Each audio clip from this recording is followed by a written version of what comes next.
Hi viewers, welcome to Friday posters. The girlfriend movie అయితే ఇప్పుడే చూసాను. నాకైతే సినిమా ఓకే అంటే బాగుంది. సినిమా కంటెంట్ చాలా బాగుంది. అండ్ మగవాళ్ళు పొసెసివ్ గా ఉంటే, లేదంటే కొంచెం సైకిక్ గా ఉంటే ఆడవాళ్ళు పడే ఇబ్బందులు ఏంటి, ఆ ఫెమినిస్ట్ పాయింట్ ఆఫ్ వ్యూస్ ని చాలా బాగా డీల్ చేశారు రాహుల్ రవీంద్రన్ గారు. మరి నాకు ఓకే అనడానికి రీజన్ ఏంటి అంటే, మగవాళ్ళు మాత్రమే పొసెసివ్ గా ఉండి టార్చర్ చేయట్లా, ఆడపిల్లలు పొసెసివ్ గా ఉంటే మగవాళ్ళు అంతకంటే ఎక్కువ నరకం అనుభవిస్తారు. ఈ సినిమా మోస్ట్లీ మనం కంపేర్ చేసుకుంటే మగవాళ్ళు పొసెసివ్ గా ఉంటే ఆడవాళ్ళు అనుభవించేదాన్ని చూపించారు. బట్ ఆడవాళ్ళు పొసెసివ్ గా ఉంటే మగవాళ్ళు ఎంత అనిపిస్తారో వాళ్ళకైతే ఈ సినిమా కనెక్ట్ అవ్వదు. అండ్ ఇంకొక పాయింట్, రష్మిక గారి పెర్ఫార్మెన్స్ మటుకు చాలా బాగుంది. దీక్షిత్ శెట్టి పెర్ఫార్మెన్స్ చాలా బాగుంది. మ్యూజిక్ చాలా బాగుంది. బ్యాక్గ్రౌండ్ మ్యూజిక్ అదిరిపోయింది. కాన్సెప్ట్ బాగుంది. ఫస్ట్ హాఫ్ డీల్ చేసిన విధానం చాలా బాగుంది. అండ్ ఒక ఇంటర్వెల్ ప్లాట్ లో వచ్చే సీన్ అదిరిపోతుంది. బట్ సెకండ్ హాఫ్ నాకు కొంచెం ఇదిగా అనిపించింది. బికాస్ రోహిణి గారి తల్లి క్యారెక్టర్ లో చేశారు. రోహిణి గారిని ఇంకా బెటర్ గా సెకండ్ హాఫ్ లో యూజ్ చేయొచ్చు.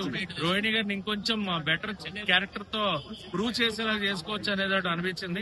క్లైమాక్స్ లో ఆవిడతోటి ఏమన్నా కొడుకుని ఒక చెంపదెబ్బ కొట్టినట్టు చూపించుంటే అనే పాయింట్ ఒకటి అనిపించింది. అండ్ హీరో సెకండ్ హాఫ్ లో బొమ్మ గీయడం అంటే మీకు సినిమా చూస్తే తెలుస్తుంది.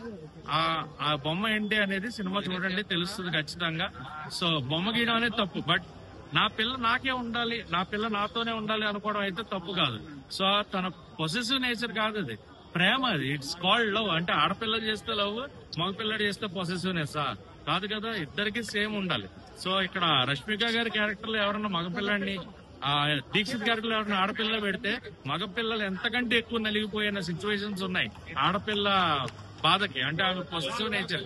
సో ఇది ఒక పర్స్పెక్టివ్ నుంచి తీశారు. నాకైతే సినిమా ఓకే ఫిలిం. ఆడపిల్లల పాయింట్ ఆఫ్ వ్యూలో ఇట్ ఇస్ గుడ్. బట్ మగపిల్లలు ఎంతకంటే నలిగిపోతున్నారు. సో ఆ పాయింట్ ని డీల్ చేస్తున్నా. అండ్ రోహిణి గారి క్యారెక్టర్ తో క్లైమాక్స్ లో కొడుకు అలాంటి వాడు అని తెలిసినప్పుడు ఒక చెంపదెబ్బ కొట్టించి కొడుకు మారేలో ఒక సీన్ చూపించినా ఇంకా బెటర్ ఉండేది అనేది నా feeling.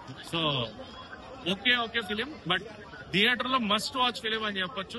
So the girl friend cinema concept అంతా బాగుంది. బ్యాక్గ్రౌండ్ మ్యూజిక్ బాగుంది. అండ్ రష్మిక గారిలో నేను అయితే ప్రాపర్ యాక్టర్ ని చూసా. ఒక హీరోయిన్ అనుకుంటాం, బట్ ఒక ప్రాపర్ యాక్టర్ ని అయితే చూసాను. అండ్ దీక్షిత్ పెర్ఫార్మెన్స్ బాగుంది. రాహుల్ రవీంద్రన్ గారు ఒక టీచర్ రోల్ లో ఆయన కూడా బాగా చేశారు. So everything was good. But ఒక పర్స్పెక్టివ్ నుంచి సినిమా చూపించడం అనేది అంత వర్తి అనిపించలేదు నాకు.